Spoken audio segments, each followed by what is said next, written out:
The Soviet troops that had just completed their southern thrust in its entirety were coming back to the homeland to drive out the German invaders. They had been on quite the adventure, meeting people from faraway lands, and with the pleasure of spreading communism to the local populations. These soldiers were jovial of their victory, but were determined to protect their homeland from the invader. They knew that this force would be unlike the under-equipped armies of their southern neighbors. They faced the full might of the industrialized Germans, where tanks would fight tanks, instead of tanks fighting infantry.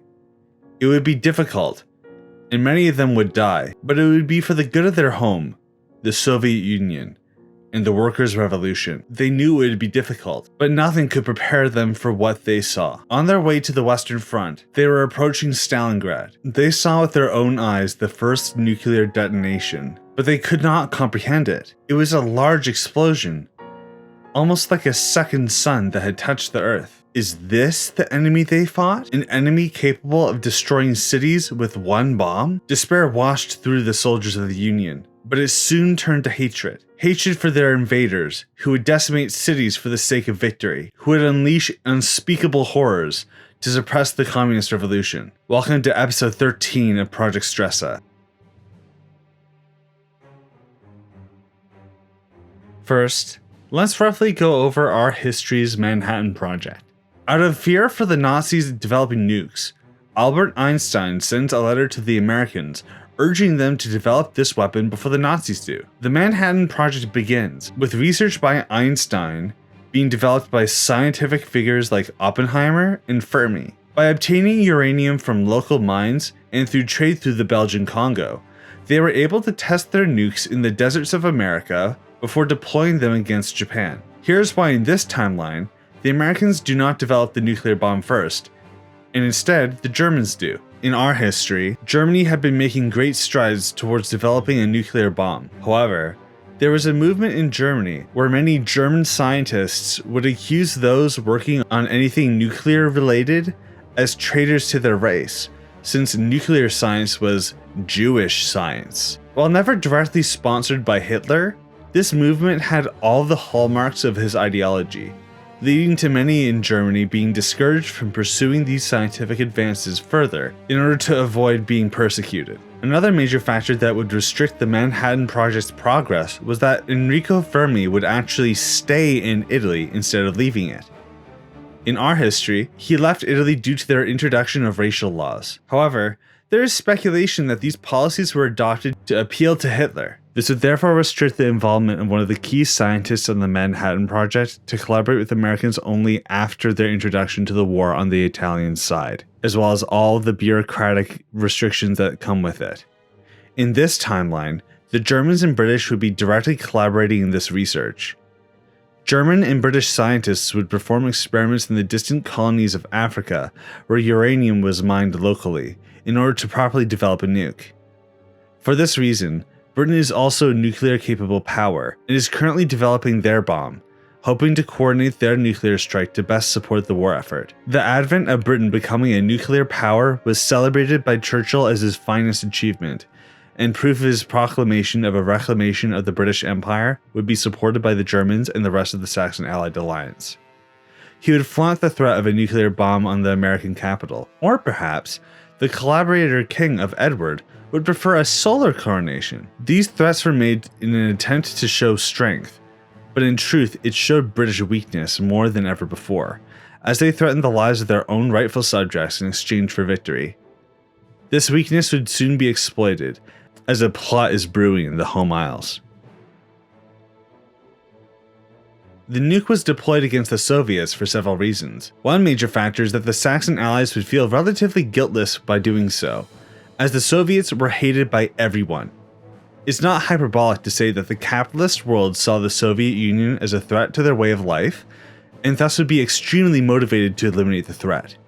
While Germany was hoping to nuke a more vital city like Moscow, Fenrir was deployed at Stalingrad as a way to ensure the strategic interest of the advance into Stalingrad, being the denial of the railway connection between Moscow and the southern thrust, without requiring troops to be present to do so. Now that the city was a smoldering waste, the Germans did not have to fear the haste of the Soviet troop movements northwards, and allowed for an advance into the oil-rich regions of the Middle East. The reaction to the deployment of the nuke was very mixed within the Russian collaborators. Many believed in the German reasoning, that being the tactical destruction of a vital supply line and major industrial destruction. To many, they could look past the nuke as a means to ensure the death of Bolshevism, but the other half would see it as completely unnecessary loss of life.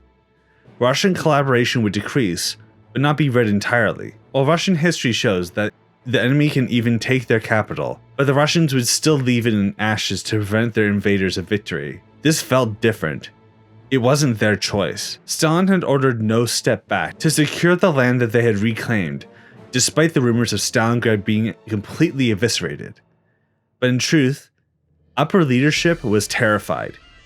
Many within the Union sought to see Stalin as some other, who did not care for the lives of the Russians. Defeatism began to spread, and the Soviet Union was in chaos. This chaos is exactly what the Saxon Allies were hoping for, as they began to regain an oil supply. After the diversion of Soviet troops away from the Anatolian front to secure the defense of Stalingrad, and their subsequent annihilation thanks to the nuclear blast, Operation Alexander was able to gain a significant amount of territory in a short amount of time. The local collaborative forces were soon enveloped by the Turks, as they completed the encirclement of the Caucasus, in concert with the German troops, who were able to reach the Volga River. The Soviets inside the encirclement were quick to surrender, or quick to flee to the mountains, where they would organize bitter resistance to capitalism. These advances regained Saxon Allied access to oil deposits. While many had been destroyed prior to capture in order for this vital resource to not be obtained by the Saxon Allies, there was at least enough to neutralize their oil deficiencies. The Saxon Allies would work tirelessly to gather as much oil as possible before an eventual counterattack against the American forces, who, despite the advent of the nuclear bomb, began to advance on their positions.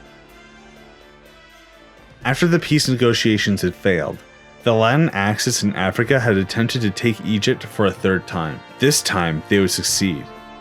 Rommel and Montgomery both agreed that a controlled retreat had to be executed as soon as possible. Thanks to the recently reoccupied Saxon Allied land in Syria, they were able to retreat to Europe instead of being isolated in Africa. While the American forces were incredibly fast in their blitz towards the Suez, the Saxon Allies had managed to blow the Suez Canal before the Americans could prevent its destruction, ensuring the Latin Axis would not be able to maneuver their navy through the Indian Ocean like they had hoped. However, there would be no need to hastily remove the rubble, as the Indians were able to completely secure the subcontinent for themselves without the aid of the Americans. While the Soviets were secretly hoping to establish Pakistan as a buffer state between India and their sphere of influence in Asia, they would hastily withdraw from the region and transfer it to Azad Hind as promised. Eventually, the Latin Axis would occupy all of Egypt and move up into the Levant. This would cause Alexander to stall further, halting just before the great mountain ranges of Iran. The sight of Saxon Allied troops on their border, and with the Soviets' hasty retreat away from India, the Iranian resistance had gained confidence that now was the time to rebel against the socialist collaborators. This event was a great boon for the Saxon Allies, who were able to commit more troops to the new Levantine front with the Latin Axis, who expected a large attack from the south in an attempt to deny the Saxon Allies their oil supply in order to win this war of attrition. However, by this time, the general strike had been called. Their previously gratuitous supply chains were stretched thin between the Atlantic and the Pacific War. This weakness was observed by the Saxon Allies, and they would begin executing their counteroffensive.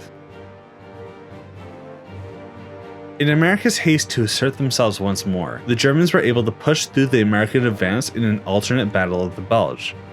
The armored units of the Germans were eager to yet again establish a free France. But as they entered northern French territory, they noticed an irregular amount of troops present.